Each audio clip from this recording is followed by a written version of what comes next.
create. And I know, you will find that this generation, your generation, is less likely to remain stuck on the history of how we got here and more likely to acknowledge it for its lessons and then turn immediately to solutions. So, not that we don't have to understand how we got here, we do. How we got here is how I got here because I was looking on at a situation that was frankly untenable. And I was looking on at a state of economic management that was appalling. And that is what brought me here. So it's not that we can forget, but I think that more and more, we as a Barbados Labour Party will find that young people in particular, including you, are more likely to reflect on the past and acknowledge it for its lessons and then say, what are the solutions? How do we face it? And how do we fix it? But then what are the objective facts on national insurance? One is that social insurance models all over the world are broken. The model of social insurance all over the world is broken. It's broken because Barbados is not the only country with increased life expectancy and declining population. It is happening everywhere. The US, Europe, Latin America, and the Caribbean. I've been doing some reviews in particular of some of these schemes that are closer to home. Brazil, Argentina, and so on. And in those reviews, the economists who reviewed, who looked at those schemes said, young people today are supportive of senior citizens, but when these young people are old, there will be no one supportive of them. And that is just the problem. It is everywhere. So that is an objective fact. I don't have to come and tell you that. Anybody can go and read that for themselves. But let's turn then to the solutions. In my estimation, the first solution is compliance. It has to be a compliance-first approach to the national insurance scheme. And when I talk compliance, I think that we know that there are large companies and companies that do well that either collect national insurance contributions and don't pay them in or don't collect them. And I think that we have to start there with this compliance issue. I also think that the NIS has to create value and increase efficiency in the speed of benefit payments, access to clients' own information, and it has to stay current on audits. And this is a whole part of the question of building trust. But I don't think that we can look at NIS reform if we're not talking about a scheme that creates and increases value, the value that all of us get. And looking around the region, there are countries in the Eastern Caribbean that pay out benefits in 48 hours. Our national insurance scheme has to get there because I do not think that we can propose to the people of Barbados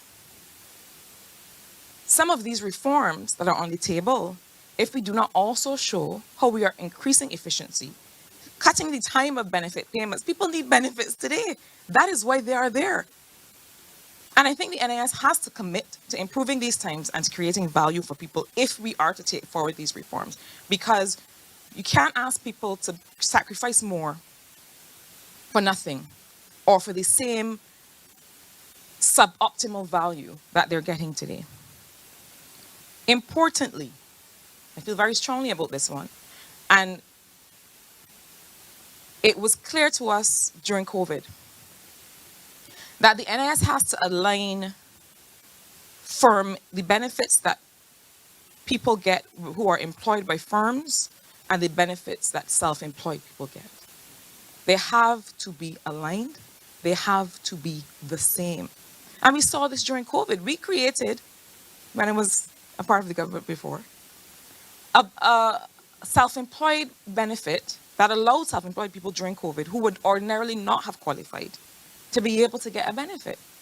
And I dare say that that saved a lot of families and that helped people to be able to keep their head above water in circumstances where they didn't know how they were going to. And the lesson that we learned from that was that that self-employment benefit had to remain. We couldn't get rid of it after COVID because we saw that it was important. And I think that if we are going to have a reform of the NIS system, there has to be perfect alignment between what we would call a standard employee benefit and self-employed benefits. There also has to be flexibility in the timing of how the self-employed are able to make their contributions. And when we say self-employed, a lot of the time we think that we are talking about a certain category. There are lawyers and economists and accountants and other professional categories that are self-employed. And one of the things that those of us who are self-employed know, I say those of us because you're all self-employed here, Corey and Davidson. But those of us who are self-employed know that we can't always predict when we will make income. So there has to be flexibility in allowing contributions to be paid in a way that does not destabilize the certainty of the fund itself or the scheme itself, but then allows people to have that flexibility based on how they receive income.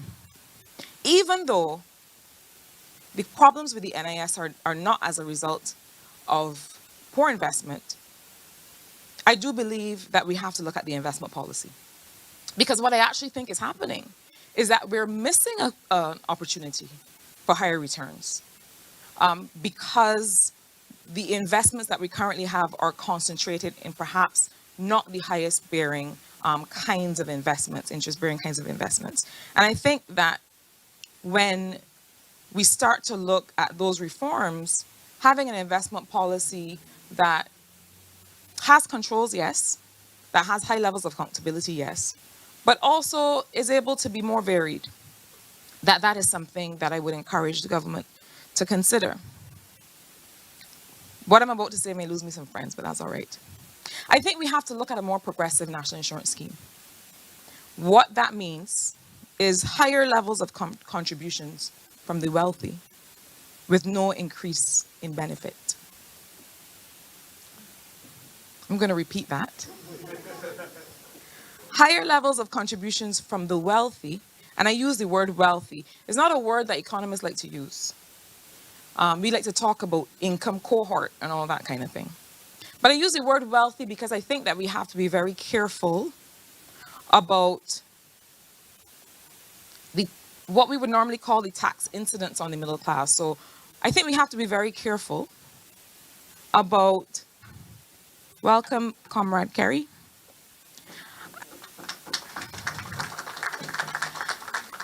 I think we have to be very careful about this notion of which category in Barbados can bear more. And I think that the world over, increasingly, we're realizing that we have to talk about the wealthy.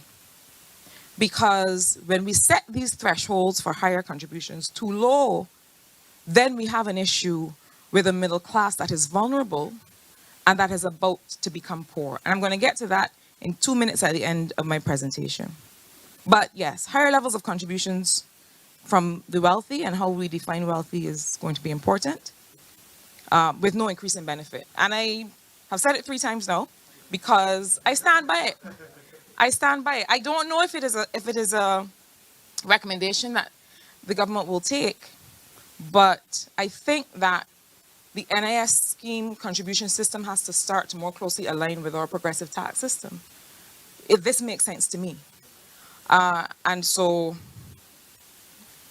I am interested to hear what the responses will be like. I've also been looking at the idea of the disability benefit for those who are declared medically unfit to work. And the fact that in many cases, I shouldn't say many cases, because this is anecdotal evidence that I have, but it seems to me that there are cases where people are able to do other kinds of work, and that they, in fact, can continue to contribute and to work, just not in the kind of work or the field from which they were medically retired. And this is important to me in particular because there are others, I feel, with disabilities that mean they can never work. And those people and their carers who need additional support are left out. So I think that there's some right sizing to be done there, even in terms of the definitions of disability in the National Insurance Scheme. I have a young constituent who lives with autism and is told, I mean, he's only now come of age, but I've known him all along as a minor, and who was told disability benefit would have to be, you would have to be blind or deaf. But having autism, and please correct me if I'm using the wrong terminology, but having low functioning autism, which means that he cannot work, does not qualify him or his carer for that benefit. So I think that we have to, and this is anecdotal evidence, I'm not speaking to what is an official policy of the NIS, but I can speak with authority to what this family has been told. So I think there has to be some right sizing. Those who are medically retired, medically unfit from a particular field, can still contribute in others, and those who currently do not access a disability benefit but really cannot work, them and their carers and their family, I think that we have to look at making sure that they're caught in the net. Now, the question of the retirement age, I'm not calling any numbers at all. But I think that there are two things that we have to look at. One is to acknowledge that staying in the workforce for longer has an effect on our health and our capacity to continue to be productive. And we can't have a conversation about staying in the workforce for longer without a conversation about healthcare financing, and also the idea of what we call health compliance rewards. When I say health compliance rewards, I mean, if people are taking care of themselves and exercising and eating well and following the treatment protocol that they've been given by the polyclinic, then there should be some reward, some financial reward, some benefit that they get, so that we don't have to then have that financial expenditure on the other side in terms of treatment, because it will always be more. And many of us experience that. You know, we've lived in other places. We have an insurance policy. We sign up for the gym and immediately the premium falls. I think this kind of approach to rewarding responsible behavior is also going to mean that we have a higher capacity to take care of people if it is that they have to work longer. I also think the question of healthcare financing is important. That is a conversation for another time, but I am aware that that the government is looking very seriously again at being able to understand and structure healthcare financing well. But to me, that is also part of the social compact conversation. What is it in the way of healthcare that we believe we can reasonably expect? And what is our own responsibility in that compact to take care of ourselves, and to be able to take ownership of our own health? And finally, in terms of the considerations in the NIS solutions, the question of work interruption between the ages of 55 and 65 bothers me. I meet a lot of people who have left their previous employment at these ages. So we're talking now about a prolonged working age. But if I'm working, sorry for calling names, but this is what comes to me. If I'm working at Purity, and probably shouldn't have used Purity talking about health, but if I'm working at Purity and I leave at 55, no, I'm still in prime working age according to any new characterization. What is the potential, being real and practical, of being employed by a new company at the age of 55, 60, 62? We really have to consider that seriously. Because it's one thing to assume that a person is going to stay at Purity from 25 to 70, but that doesn't happen. I mean, most of you in here will probably stay, and this is based on evidence that we have in terms of the new workforce. Most people now stay on average 3 to 5 years in a job. I see y'all are like, yeah, I left that when I was sick of that. I had to go on. But that has changed. The length of time that people stay with an institution changes. And so we have to account for the fact that people will now be looking for employment at what would previously be considered an advanced age. And how do we make way for that? How do we structure our economy to be able to let employers know that it's okay to employ somebody at 60 if they're going to be working for another decade? So these are some of the considerations that I think have to be borne in mind when we talk about a restructured NIS as